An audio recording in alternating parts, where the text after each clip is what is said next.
What you're looking at here is probably the most significant new vehicle launch of 2022. Yep, it's the new Ford Ranger. Last year, it was only just outsold by the Toyota Hilux, and that was the outgoing car. This is the new car, and it's something quite different. First, we'll have a look at the vehicle, have a walk around the vehicle, and I'll tell you what's changed. Then we'll go for a drive in the vehicle, and Matt Raudonikis will be putting it through its paces on an off-road course.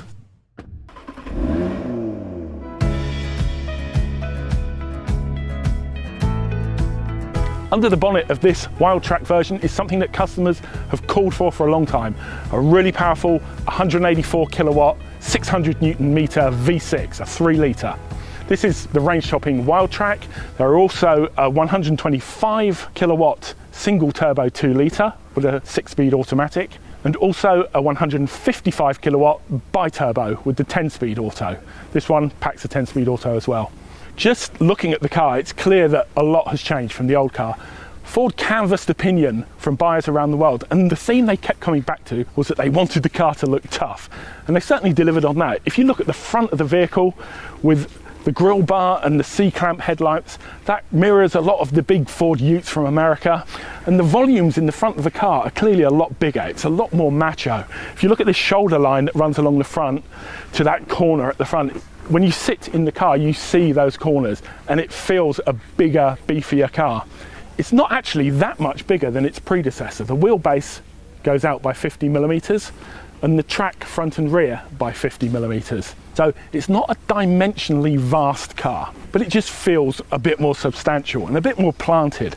And that was something that Ford wanted to echo in the styling, that muscularity. It's got some things that you recognize from obviously a Ranger from before, like the grille vent. That is functional. It pulls air from the back of the exhaust and out there. And also this little kick up on the window here.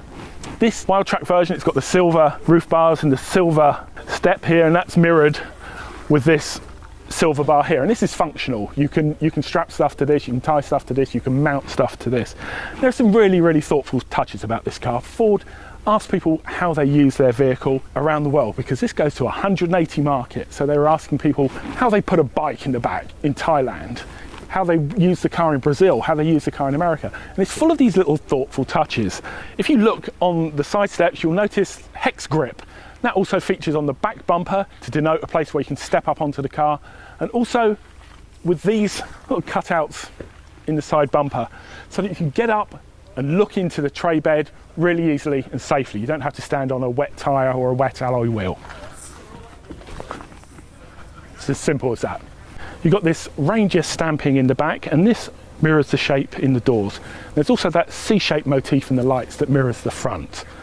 It can tow a 3,500 kilo brake trailer, has integrated trailer control, and there's even an app you can use via the Ford Pass, which will allow you to step outside the vehicle, round the back, and it will run through a whole sequence for your trailer lights, your brakes, your reversing lights, everything.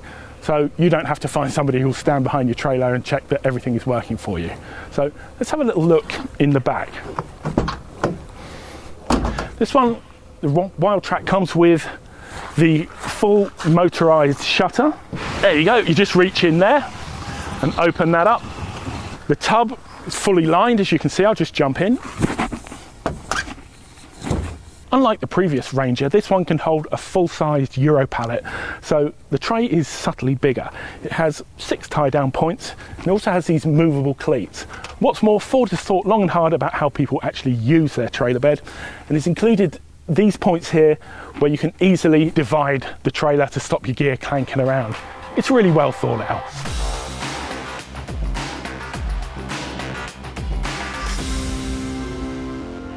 One of the first things you notice with this V6 version of the Ranger is the improved ride quality and refinement. There's enough torque with this engine, 600 Newton meters, that it doesn't feel as if you're working it all the time. There's a strength and a languid feel to the power delivery that's really nice. You don't have to drive very far in one of these to appreciate that. And the ride, although it's, you know, I've been a little bit spoiled coming out of a Raptor, it's not that magic carpet that you get in a Raptor, but by the standards of the class, it's very good. There's not a whole lot of jiggling about that you often get with an unladen ute. Ford claims that the improvement in refinement isn't down to any one big thing like loading it with soundproofing or sound deadening glass or anything like that. It's just small process improvements such as the fixtures and fittings, the stiffness of the body and so on. And at speed you get a mild bit of wind rustling around the big door mirrors, but aside from that it's genuinely refined, and this car will happily sit at freeway speeds doing comfortably less than 2,000 RPM. You're not stressing the engine at all. Should you buy the V6 or should you stick to the 2-litre bi-turbo? Well, the price difference between the two isn't that great.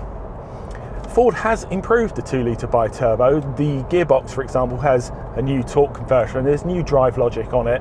So it does a whole lot less of that hunting up and down that the old 10-speed gearbox used to do. But there's just more space beneath the torque curve with this V6. And so it seems to suit the 10-speed better. Given that it costs around $3,000 or so more, I think I'd choose the V6 without too much hesitation. It's just a more pleasant thing to drive. In addition to almost 30 kilowatts extra and 100 Newton meters more, the V6 engine also gets you a more sophisticated all-wheel drive system. If you go for a 2-litre model, it gets a 4-wheel drive system similar to the old Ranger, with the traditional 2 high, 4 high and 4 low modes, plus you can lock the rear diffs. This V6, on the other hand, you can just switch it into a pure kind of fire and forget 4-wheel drive automatic mode, where it will shuffle drive backwards and forwards and happily drive around all day on dry tarmac in all-wheel drive. So you don't get that thing where, for example, you're in 2 high in a Ranger, pull away, you know, the road might be intermittently wet and the thing's wheel spinning around and they've got the traction light on and all that sort of stuff. This one just feels absolutely rock solid. And if that was the only thing that you got for your extra $3,000, I think I'd buy that just on its own. You also get a number of drive modes with this car.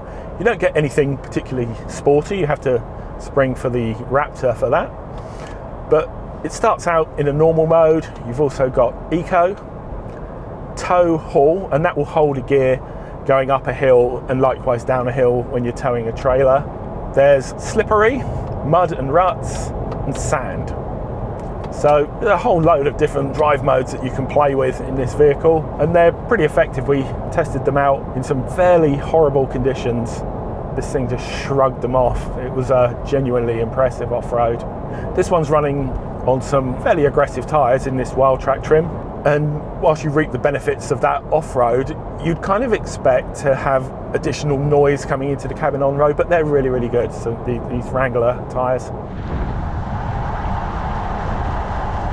In terms of real-world fuel economy, something that we're all got front of mind at the moment, the 3-litre V6 is returning some fairly decent figures on a mixed long on-road route that includes a fair degree of motorway and country roads. We've been seeing about 9.4 litres per 100 kilometres. And one thing that I'd like to do is to do a back-to-back test with the 2-litre bi-turbo, because you're working this engine not very hard at all. And it'd be interesting to see if, in real-world conditions, this engine emerges more economical than the smaller, harder working 2-litre bi-turbo. I suspect it would be a pretty close thing, actually. We like to think of the Ranger as a Ford Australia product, and indeed the story on this car is quite bizarre, because the first cars were built here in Australia at Ford Broadmeadows, and they were built during Victoria's COVID lockdowns. So all of the test sites that were traditional Ford stomping grounds up in the NT and South Australia were all off limits, and Ford had to come up with some pretty clever solutions to try and put this car through its initial test cycles, but they did it and it's none the worse for it, so I suspect they might be looking a little bit closer to home in future. Ford has introduced some really nice incremental updates on this Ranger, just in terms of the livability in this cabin. The steering column telescopes, there's rear air vents and rear disc brakes on a Ranger for the first time. But what you will notice in the range is that the base XL and the XLS model feel quite workmanlike inside. The interior fit and finish is still good, but as soon as you start getting up into the XLT, the Sport or the range-topping Wildtrak that I'm in here, it all becomes a little bit nicer. You get softer touch finishes here. And the key difference is this central console. In the upper spec models, you get this low-profile gear selector, an electronic handbrake as well, whereas the lower models get a manual brake. And that frees up space for a wireless charging pad up front, which is good because there's wireless Android Auto, wireless Apple CarPlay, and unlike some manufacturers I could mention, when you put your phone on the pad, it will still charge and run Android Auto, for example. Some of them will charge very, very slowly or not at all because of the power draw on the battery. And I've been driving a few kilometers with the car doing exactly that, and it doesn't feel as if my phone's been in a microwave for 20 minutes either. The screen in the center of the car, Ford have thought long and hard about that. The upper spec cars get a 12-inch screen, the lower spec ones get a 10.1-inch screen, but in terms of functionality, there's very little difference between the two. They're both very, very well integrated. Ford has asked customers what they want with that screen, and it's pretty clear that people want a few things integrated into that screen, but they want physical volume dials and they want physical heating ventilation dials, and Ford have done that, and it just works beautifully. Another innovation that Ford has introduced to this car is a system where you can enter the dimensions of your trailer into the Ford Sync system. You can choose up to 10 and name them, for example, my caravan, my boat trailer, whatever you like. Once you've got that in there, the blind spot monitoring system then takes that into account and knows what's behind your car. So anything like blind spot monitoring, rear cross traffic alert, the car knows that you've got the trailer on the back of the car. Ford has aimed to make towing really easy with this car. There's that trailer brake control system that I mentioned earlier, and the Sync system will even put up a checklist for novice towers so that they can look through that and check everything is correct. So if you're going to tow something, this is a really good bet if you're not that experienced and might be a little bit nervous. Which model in the range would I recommend? Well, it would definitely have a V6 engine, four-wheel drive, and as predictable as it sounds, it's hard to look past this Wildtrak version because it gets a number of really nice little touches. The seats are lovely, it gets a dual glove box, but the great thing about the Wildtrak is it's the only model in the range where you can spec a pack. It's $1,500 on top of the price of the car, but you get a Bang & Olufsen sound system. You also get an auxiliary pack of switches so that you can control exterior lights and that stuff from inside the car without piercing the body or attaching ugly switches to your instrument pack or anything like that, so that's nice. But the thing that would swing it for me is it gets matrix LED headlights so that it's got auto dimming and it will keep a car in the oncoming in a cone of dipped light. So it's a safer thing. You can have your main beams on more often, it's less tiring for you, and you won't dazzle other road users. So $1,500 for that sounds like money well spent to me. So what don't I like about the Ranger? Well, we've had a couple of teething issues with this screen. On a couple of occasions it's locked, and on other occasions it's got into a loop when we're trying to pair a phone and then connect it to, for example, Android Auto. It acknowledges that there's a phone paired, and then Android Auto wants you to pair a phone that's already paired, and it gets itself in a right tiz.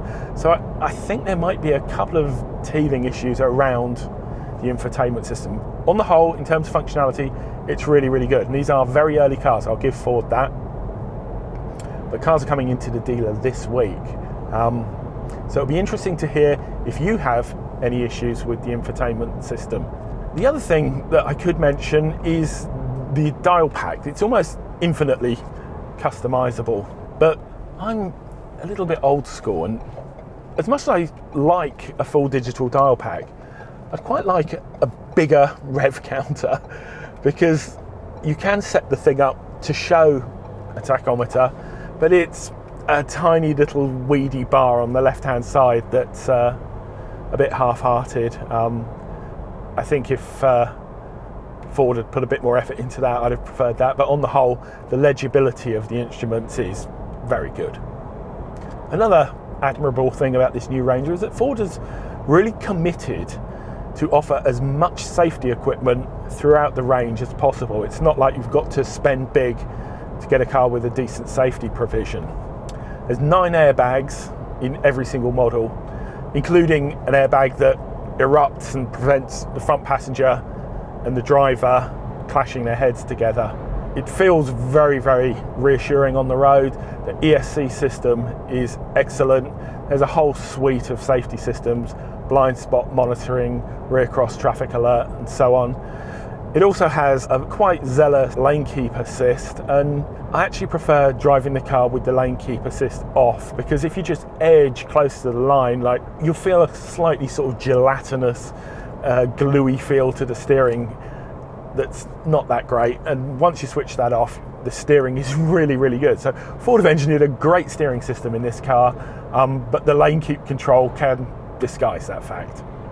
All ranges get adaptive cruise control, but if you go for one of the upper spec models, it also comes with speed sign recognition. So just takes the worry a little bit out of driving where the speed limit might have changed and you haven't spotted it, and you're whistling through towards a speed camera. So yeah, it's just those thoughtful touches like that that make this car just genuinely relaxing and take the stress out of driving. Just as Ford has made this car relatively straightforward if you're towing a trailer, it's also tried to take a lot of the intimidation factor out of going off-road. And what really helps there is this button here. You press that, and in the center screen comes up your off-road screen. And there it just groups everything together that you need. For example, you can lock the diffs, you can switch your hill descent control on, and it's got these wonderful cameras. Like, there's a front camera that is super, super wide angle. So even when your car is climbing up over a crest and all you can see is the sky through the windscreen, the camera's wide enough and far enough forward so it can guide you and show you what's on the other side. It's really, really cool. And another really cool thing about that camera is, you know, when you're off-roading, cameras get muddy. All you need to do is give the windscreen a quick squirt and then also fire a jet onto the front camera and clean that. That's really neat, isn't it?